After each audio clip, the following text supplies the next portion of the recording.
using a substitution, right? And substitutions, we know from the project, they take on two forms. So they're either empty, which is kind of the trivial case, like we don't have to do anything, or they're a singleton, where a singleton is a string and then an expression. So basically what the singleton tells us is that anytime we encounter like something with this string in it, we can substitute it for this expression. So one rule we have to keep in mind is that, well, basically the substitutions are either gonna happen for variables or constants, right? But, yep. So we're trying to go from, at least the way the table is focused on, we're going from pattern to substitution, and then to the goal. So like, the goal is the final thing, and we're using the pattern and the substitution to get there. Yep, so yeah, so we start with the pattern, and then we use the substitution on the pattern to get to the goal.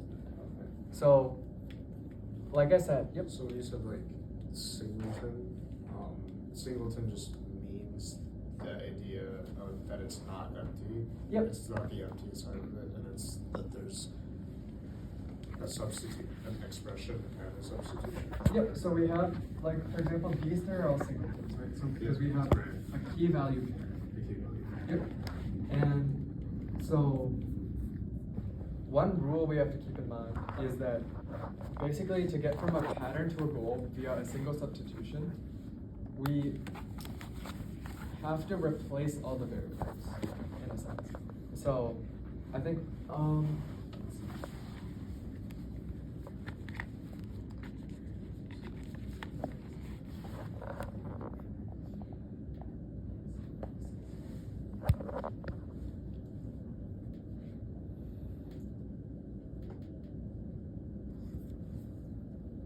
so basically, every variable in the pattern needs to be replaced.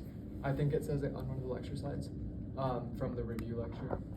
So if we start with this one, if we want to get from the pattern to the goal, what substitution do we need to make? Or do we need to make a substitution at all? No, right?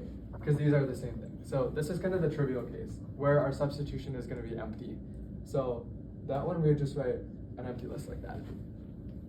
So now our next thing, we have to get from var x to con foo with the substitution. So what's one thing we could write here?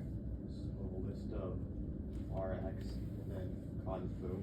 Well, keep in mind that the first element in this tuple is always just a string. There's no expression behind it. So it's just x. Yep. So we just have. Wait. So the singleton, how come the first expression, or how come the first element is a string and the other one is the element or the expression? Like, why is it in the?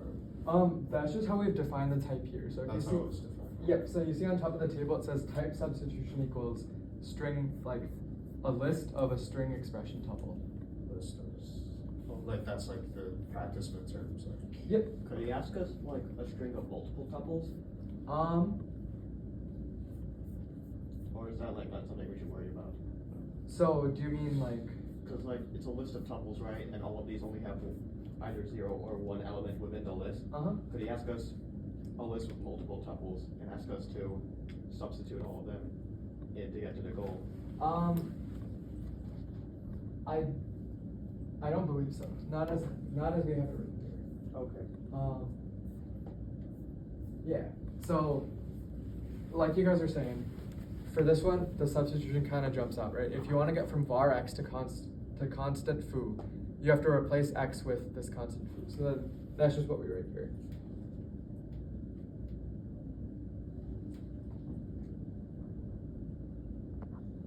Okay. So do those kind of make sense to everybody? The first two cases where we have a pattern and a goal and we're trying to find the substitution. So now we want to work backwards a little bit. So we have a goal, we have a substitution, and we have to think about what our pattern initially was. So for this one, we see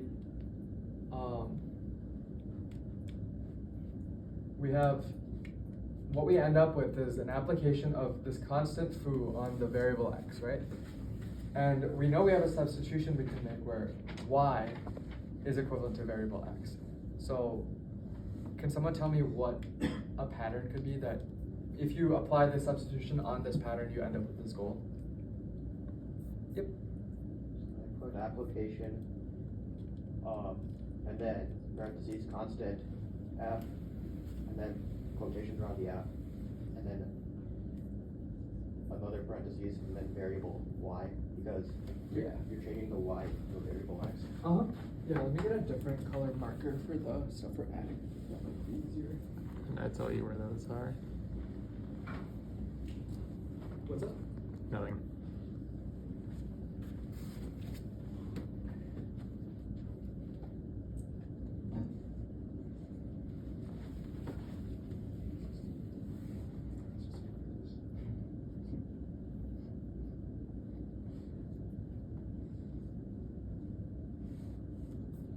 Okay.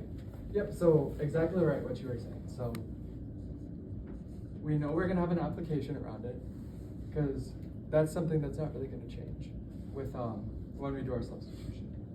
And we can see here that we have a y that's replaced with var x, right? And we know if we have a constant here, that's not gonna change after substitution. So we know we can keep this con foo. Wait, so a constant never changes? Cause like on the second one. Oh, is that what would lead to like the NA? Like if you were trying to substitute a constant, not applicable in this case? I believe so, yeah. So you can substitute you can say that, for example, in the second case, you start with this variable x, right? And you can say x is equal to this constant foo. But X gets replaced by. Yep, okay. but I think not you vice versa. yes, Okay. at least as far as I'm understanding this. Okay. Okay. So Yeah, there was a not any case, but there was nothing on this one that was not any. well, It was the bond. Oh wait, yeah, yep. Could you go back to the second one again? Yeah, the second one. Let me write this one out and then I'll quickly go back to the second one. Yeah, so in the second one, we start with this variable x, right? Yeah. Variable x is our input, basically. And we say, okay, our substitution, well, we have to come up with the substitution ourselves. But we know we have to somehow get from variable x to constant foo. And the way we do that is we have a substitution, which is a string expression pair, where the string is associated with the variable, right? So like, you can think of x as being equivalent to variable x in this case, but we only write the x because of the specific data type we have. And so we say, okay, when we encounter this name x, we're gonna replace it with this constant foo. So that's the substitution we make. However, if we think about switching this around, and we have constant x and then variable foo, we can't have a substitution that does that because I think in the rules that we've given you here, you can't start with a constant and then go to a variable because, yeah. Let me not switch to Could that be like different, like if there were different variables, like on another, like midterm, for example? Or is that just like a? yeah. Cause like, for example, like how do you know that that's like a constraint to the specific problem? Like just given like the type, like the expression. Yeah, that's a good question. Let me look through this just to. Yeah.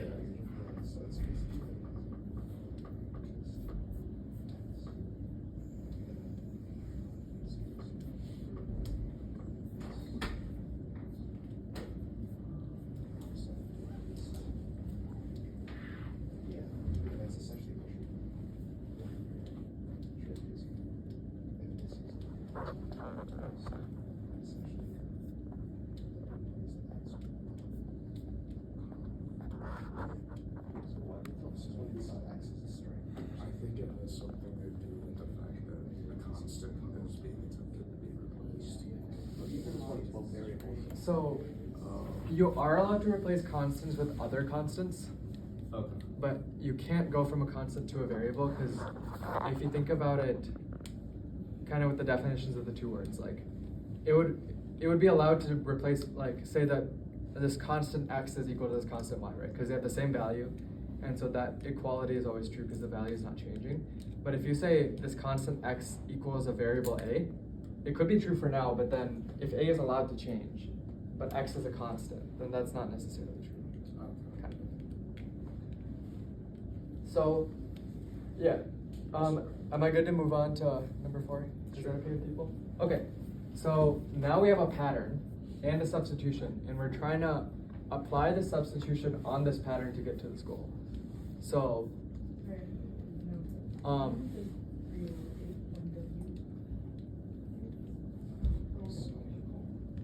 does anyone want to tell me what we're gonna get out of this? Oh, yes. You keep constant 0 at the bottom, Uh-huh. because you're not changing it. Yep. And then you just change variable as a constant. Yep. Is there any more efficient way to figure out the positions to put It's not changing. recharge stations besides like putting a bunch of packages everywhere? You're substituting Figure variable as a position. constant. Oh, okay. Trying to figure out where to put the charge station.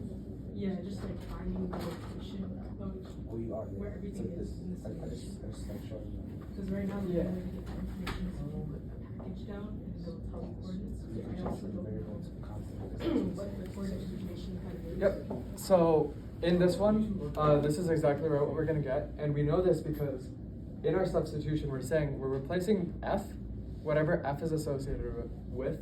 In this case, well, we're replacing variable f with constant s, right?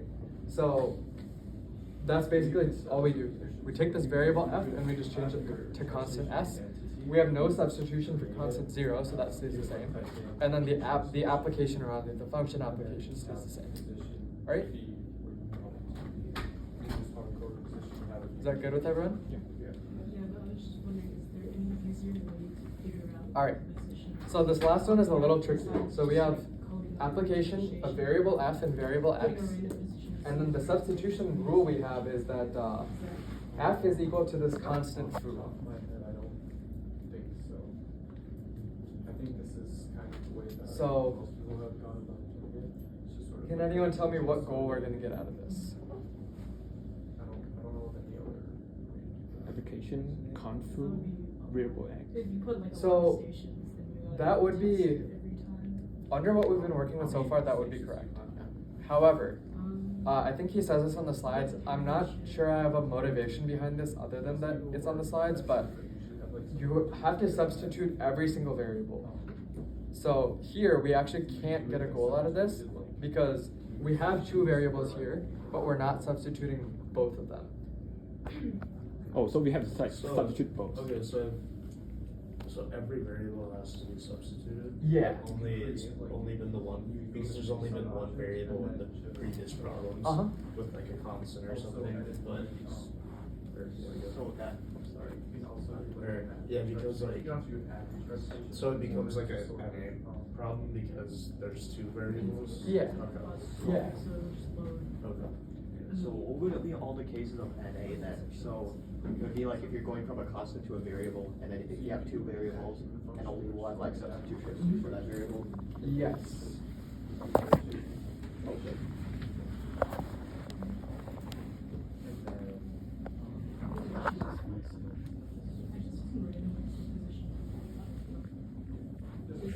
And that's for like everything, right? Any variation. Yep. Yeah, Yeah, I mean, the exact type of the substitution may be different on the quiz. Yeah, I will say, just broadly speaking, I haven't looked at the exams at all. Like, I've only seen the practice exams, the same as you. Oh, you haven't given that? No, we don't see the exams until after you guys take them, like when we grade them, so. If you ask any TA, I don't think, like, I can't guarantee anything will or won't be on the exam, but from the first 2 exams and the practice exams, I think Sebastian tries to have it be pretty similar between the Yeah. practice and the actual exam, so. So then, like realistically, on the exam, it's just that like your substitution type could probably be like another like maybe like strip flipped around or something like that. So Yeah. that'll change how you try to answer. And like, what about these like rules? You know, like all variables need to be replaced, or like where like a non-applicable case can fall or stuff like that. I'd imagine that would be simple case. So, Yeah.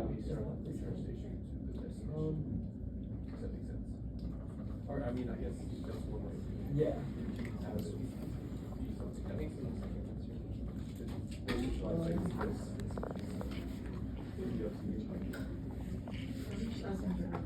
Yeah, so if you look at, in lecture 30, which is Monday's lecture, slide 13, he gives you, some hints basically on the first column. So, yeah, so lecture 30, slide 13. One thing it says is strategy for solving every variable and pattern needs to be replaced. So I'd assume if he's saying that on the review lecture, then that's going to be the case on the exam.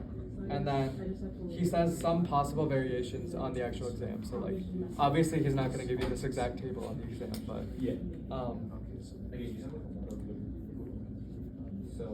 yep, you might have slightly different types. Like you might not exactly have variable, constant, and app. right. And then, yeah, it all says this on slide 13 and 30. Yeah, that's what I'm looking. Okay. Sort of. There's like information in the schedule delivery thing where it has coordinates. I don't know. Okay. If those Yeah. are- Did you do the third one?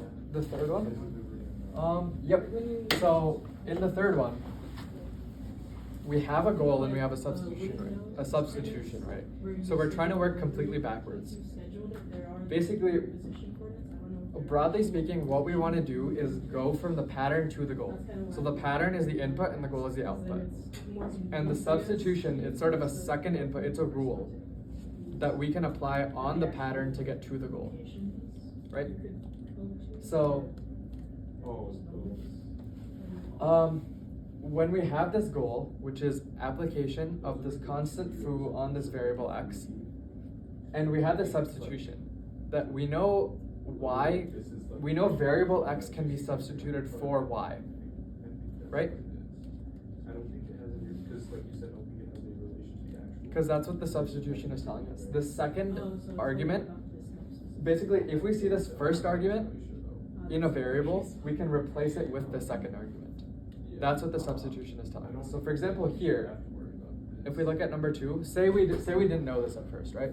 Say we just had con foo and the substitution. We know from the substitution that variable x, because x is the first element of this tuple, can be replaced by con foo, constant of foo. So here, if we had this, we can look at this and say, okay, since we have constant of foo, we know that that could be replaced by variable of x. So then that's what we start with. And here it's the same idea, where instead we have y equals variable of x, or variable y equals variable of x. So here, to just work backwards, we start with this and we go to this. If that kind of makes sense. Can we expect that substitution to both situations going to be the same on the test? Like, oh, just replace the first one is going to get replaced by the second one, assuming it's not. Yeah, that's the same because Okay. that's how it's done on the project as well. It's a key value pair, right? And yeah, generally speaking, like if you think about a dictionary, for example, it's the value is associated with a key, but not necessarily vice versa. Like you can't have one key and two different values, Right. but you can have multiple value, or you can have the same value point to multiple different keys. Yeah. So it's kind of the same thing here, where like you could also have like z variable x, but you couldn't have like y variable x and y variable z, for example. So if you're applying from stuff you've established, it's fine. It's gonna be like.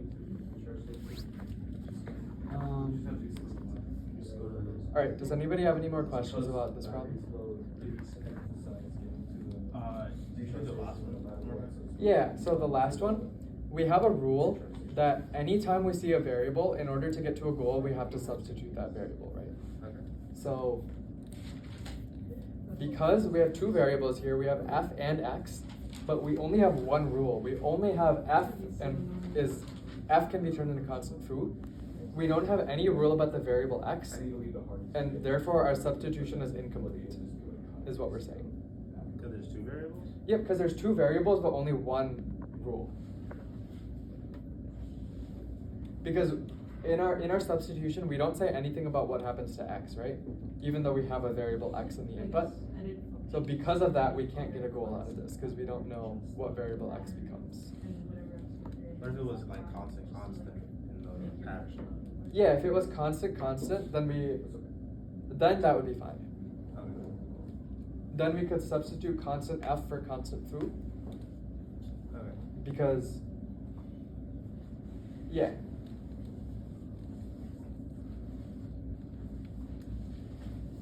Alright, is that good with everybody? Yeah. Okay. Oh, wait, sorry, I don't. Yep. So you can go from a constant to a variable, but you can't go from a variable to a constant. You can't, yeah. You Other can- way around. You can go from a variable to a constant. But not a constant to a variable. Yep, so like what we do here, you can go from a variable to a constant, but But the variable can't replace the constant. yeah. Okay. So it's those conflicts of products of the not.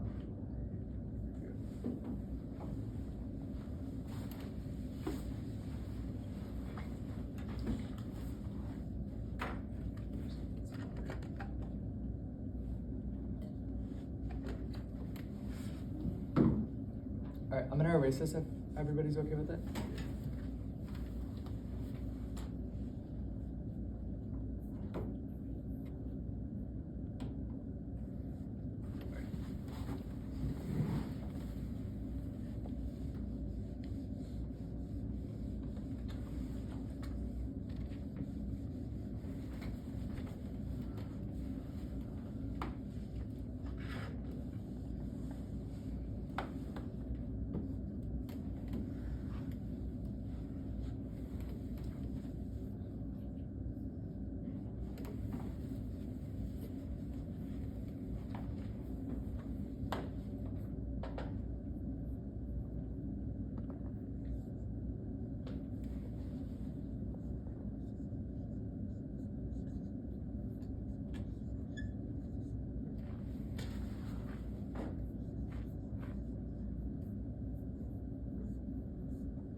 So it looks like there is a small typo on the mock midterm.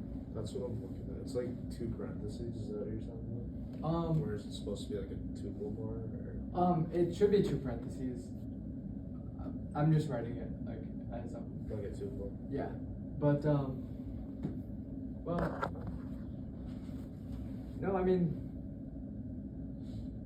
technically it should be a tuple because if you look at the type, it says like application of expression star expression. Yeah. That you're not going to get dot points for. Right. I would imagine. But yeah, I think the typo is in this part here. Just after the equal sign, I think it should just say constant x and not application of constant x. Because as you can see, application needs 2 inputs. But I imagine that's just a typo because I think that's fixed on the lecture slides. Well, it's fixed. It's either on like the thing itself or the lecture slides. I forget where. I think he said there were like 4 things wrong, like all like everywhere. It's. Yeah, I don't remember what he said. I'll but point them out if I see it. Yeah. Sure.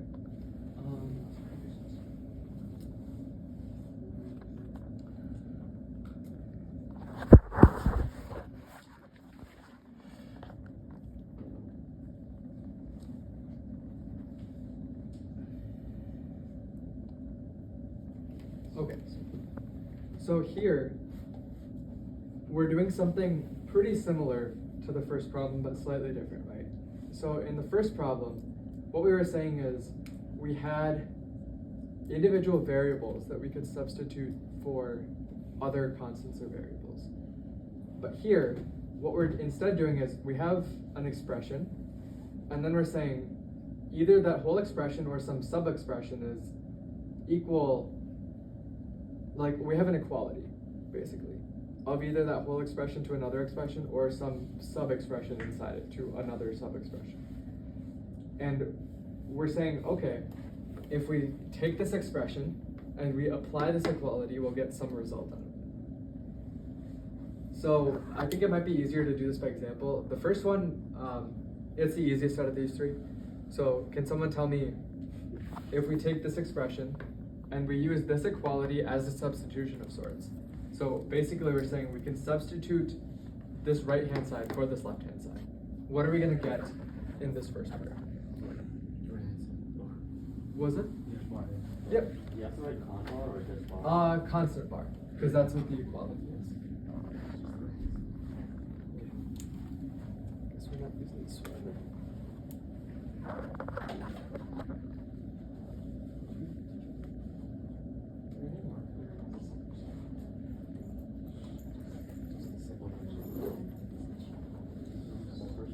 Oh yeah, thank you so much. I'll make sure to give you that copy. Yeah, he said you And if you have to leave early, just let me know. So that's the second from the equation would be constant. as I was walking through here, I was like literally considering having some on my person, just good for the off chance I need to write something. Copy the whole thing first, the left side, and then just to be close. But you could, Yeah, I mean that is That's what he said, right? that is one way of doing it for sure. But yeah, can everybody see what we're doing in this first case? This one is pretty trivial, right? We have this left side. We say, okay, this whole left-hand side is equal to this whole right-hand side. So then we can just write the right-hand side. So if he gives you an expression and an equality, and the left-hand side of this equality is exactly the same as this whole left-hand side here, just write the right-hand side. And then that's problem solved. So this is kind of the simplest case.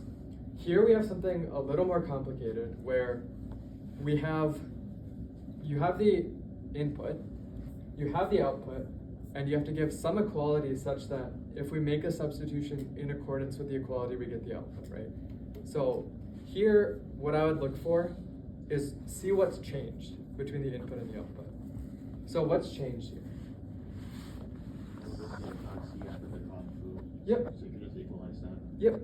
So we can see we have the app, the outer application, exact same between the two. And we can see the second argument of the application, this var x, is the exact same between the two, right? But the only thing that's changed is this con cf has become con foo. That's the only thing that's changed between the two. So then that can be our equality. If we're saying that this is equal to this, then we can just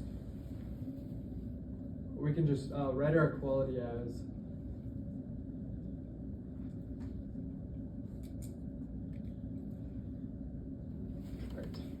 Does everybody see what we're doing there? Any questions so far? Yep. So he starts in the slides, like before that answer, he starts off with like just by putting it that it's like you can start out by thinking that like the expression like for the equality, the expression is equal to the result. Like you can have that as a result, but then he just says like this is wordy, so you should probably change it to that. Yeah. Would like the big answer of saying like literally having the equality left equals right, would that be correct or not quite correct? That I'm not sure of. I would have to see the rubric.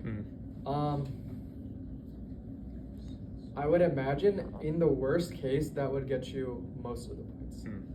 Maybe not all of the points if there's a better answer. I assume so. Because you can see how like this is it's always true that if you have a left-hand side and a right-hand side and you have to have an equality that equates the two of them, you can just say this equals this. And like you could give like a trivial solution, but that's probably not. Yeah, I would say if you can't think of anything else, just write it down.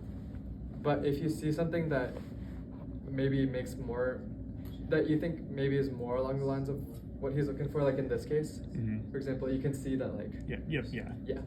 Okay. Is that good with everyone? All right.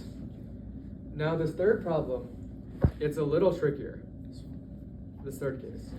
So we have an equation that says application of con CF and con X equals con X. And we have this result at the end. Application of con CF and con X equals con X, right? So one thing that might be tempting to do is you can say, okay, this is equal to the left-hand side of this. So we can just put con X here. And while that seems tempting, I think you said you can't go backwards. Yep. So you have to go left-hand side to right-hand side. So basically, if you're applying this equality, whatever's on the left-hand side of this equality must be in the input, and whatever's on the right-hand side must be in the output. So because while this is the same as this, because this text is on the left-hand side of the equality, but it's not, because this text isn't on the right-hand side of the equality, we can't just directly substitute, right? But we see that the right-hand side of this equality is a con X, right? Yeah. And do we have con X anywhere in our final answer? Yep, we do, right? We have the second argument. So what we can do is, we can just say, okay, this is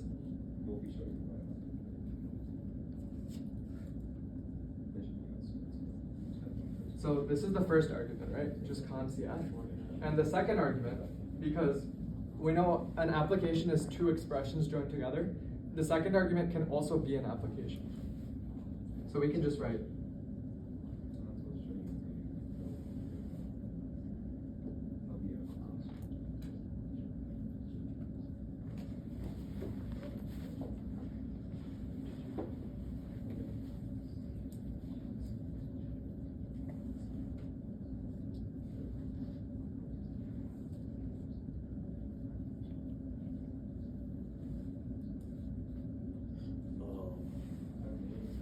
Are you subbing in this equality or this equality of con X right into here? Yep.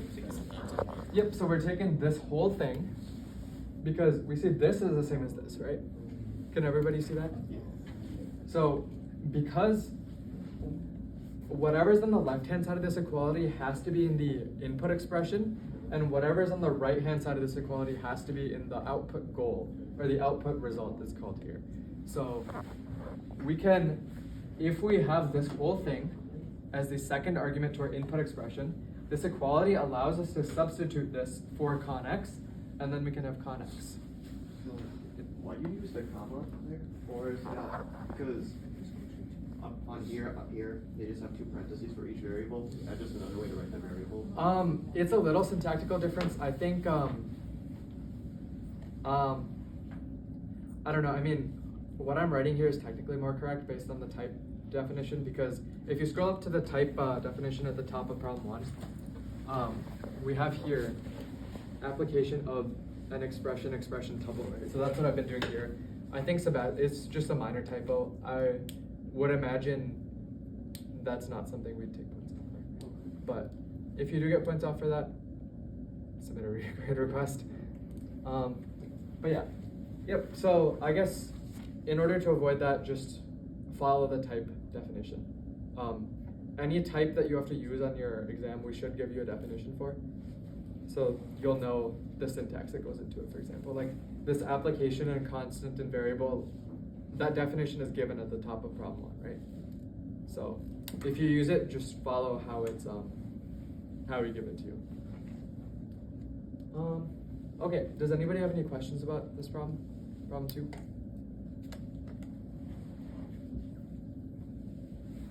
Alright, I will erase this. I need to read from 3 quickly. I was looking at this morning and I looked through 1 and 2, but I haven't gotten a chance to read 3 and 4 just yet, so I'll read it quickly and then I can go over it.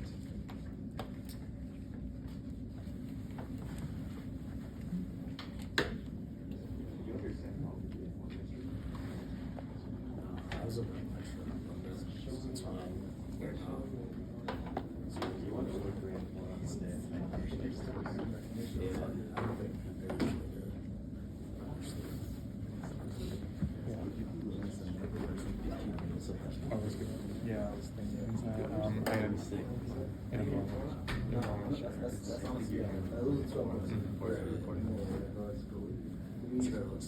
I just don't know how easily it's going to send. Say again? I don't know how easily it's going to send. But True, yeah. Yeah, too bad I don't have AirDrop because I have a Samsung. Or like, I don't know if you have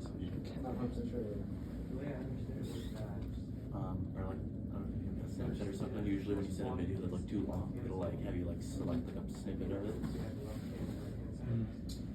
But, or if it's too hard, like no worries.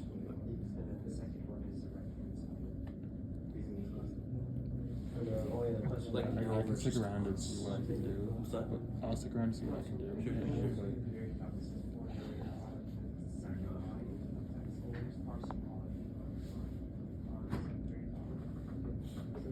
You're talking about number 3?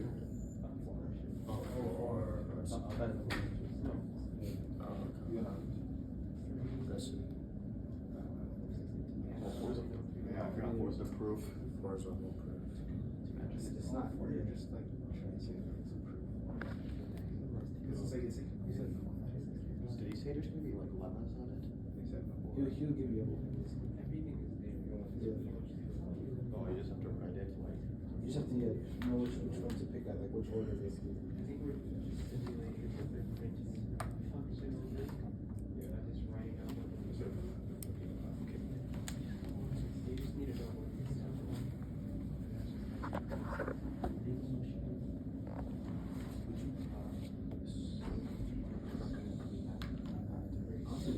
I'll see how this works. Just give me a moment. Give me a moment. I'm gonna see how it will send. It's a long video. Give me a moment. I need to see how it will send. It's a long video. I'm going to see if it can.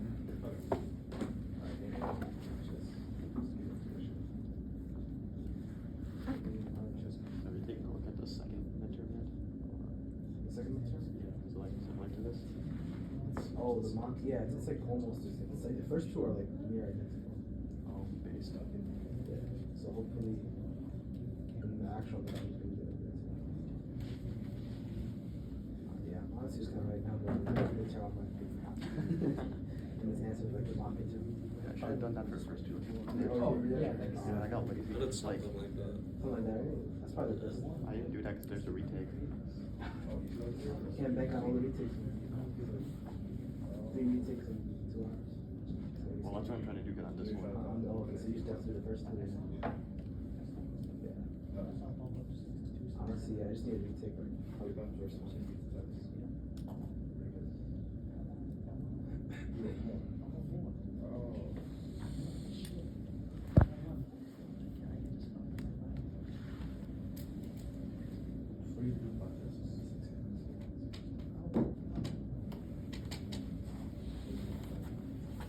Okay.